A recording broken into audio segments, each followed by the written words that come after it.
ജയ് ഭഗവാൻ. എല്ലാവർക്കും mystic path YouTube ചാനലിലേക്ക് സ്വാഗതം. അപ്പോൾ ഇന്ന് ഞാൻ എൻ്റെ ഗുരു സദ്ഗുരു ഭഗവാൻ ഹേമന്ത ശങ്കര സ്വാമിജിയുടെ ഹിസ്റ്ററിയാണ് പറയാൻ വേണ്ടിയിട്ട് പോകുന്നത്. സ്വാമിജിയുടെ കുറച്ച് ഫോട്ടോസ് ഈ വീഡിയോയുടെ എൻഡിലേക്ക് ഞാൻ ആഡ് ചെയ്യുന്നുണ്ട് കേട്ടോ. സ്വാമിജിയുടെ സ്വദേശം കോഴിക്കോടാണ്. കോഴിക്കോട് മാത്യാടത്ത് ശങ്കരൻ നായരുടെയും ചാടിപ്പുറത്ത് കമലാക്ഷമ്മയുടെയും മകനായിട്ടാണ് സ്വാമിജി ജനിച്ചത്. പിന്നെ പലരും കേട്ടിട്ടുണ്ടാവും കോഴിക്കോട് മാങ്കാവ് കോവിലകത്തെ ഒരു റിലേറ്റീവ് കൂടിയാണ് സ്വാമിജി.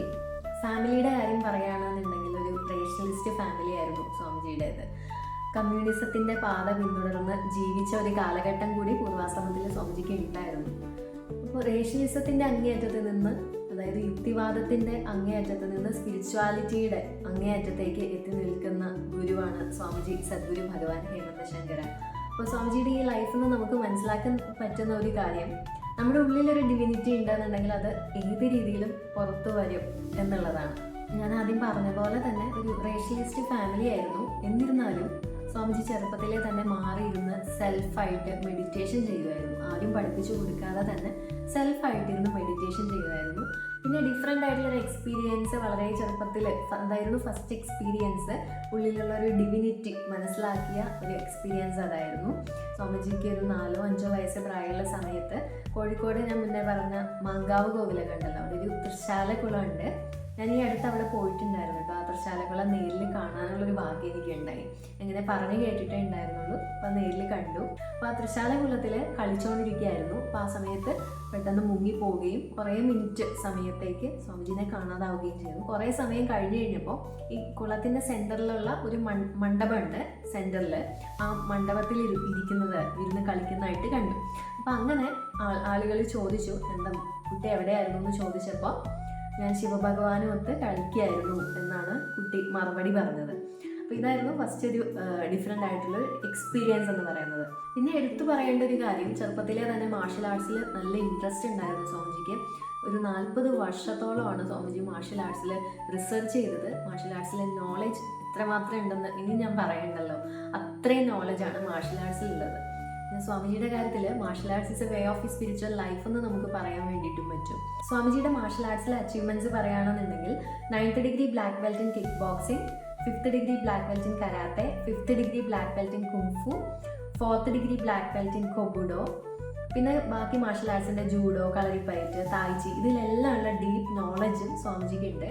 കൂടാതെ ഇന്ത്യയുടെ ബെസ്റ്റ് ഫൈറ്റർ അവാർഡ് 2 പ്രാവശ്യം അച്ചീവ് ചെയ്യാനും പൂർവാശ്രമത്തിൽ സ്വാമിജിക്ക് സാധിച്ചിട്ടുണ്ട്. പിന്നെ സ്വാമിജിയുടെ ലൈഫിൽ നിന്ന് നമുക്ക് പഠിച്ചെടുക്കാൻ പറ്റിയ മറ്റൊരു കാര്യം, ഗൃഹസ്ഥാശ്രമം അല്ലെങ്കിൽ ഫാമിലി ലൈഫ് എന്ന് പറയുന്നത് യോഗസിദ്ധിക്ക് ഒരു തടസ്സമല്ല എന്നുള്ളതാണ്. സ്വാമിജി മാരീഡ് ആണ്, വൈഫും മകനൊരു കുട്ടിയുണ്ട്. സ്വാമിജിയുടെ പൂർവാശ്രമ ജീവിതത്തിൽ തന്നെ സ്വാമിജിയുടെ ഈ ഒരു സ്പിരിച്വൽ ലൈഫ് പ്രഡിക്റ്റ് ചെയ്തിട്ടുള്ള ഒരുപാട് പേരുണ്ട്.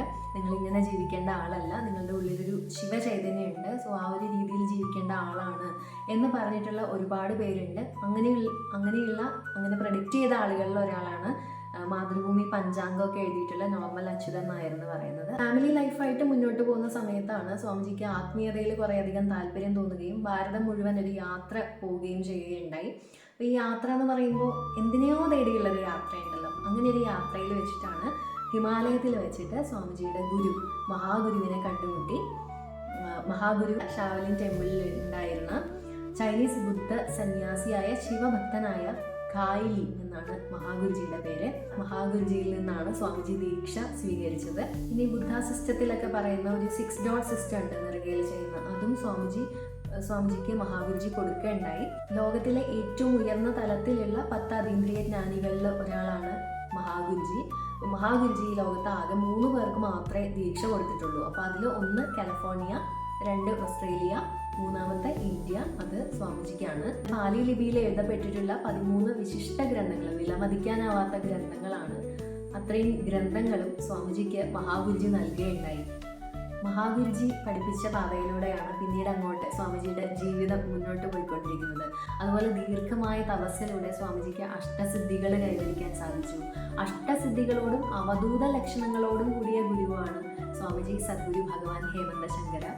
അപ്പോൾ ഇനി ബാക്കിയുള്ള കാര്യങ്ങൾ ഞാൻ നെക്സ്റ്റ് വീഡിയോയിൽ പറയാം. എല്ലാവർക്കും ഭഗവാന്റെ അനുഗ്രഹം ഉണ്ടാവട്ടെ. ജയ് ഭഗവാൻ. ഓം നമഃ ശിവായ, ഓം നമഃ ശിവായ, ഓം നമഃ ശിവായ, ഓം നമഃ ശിവായ.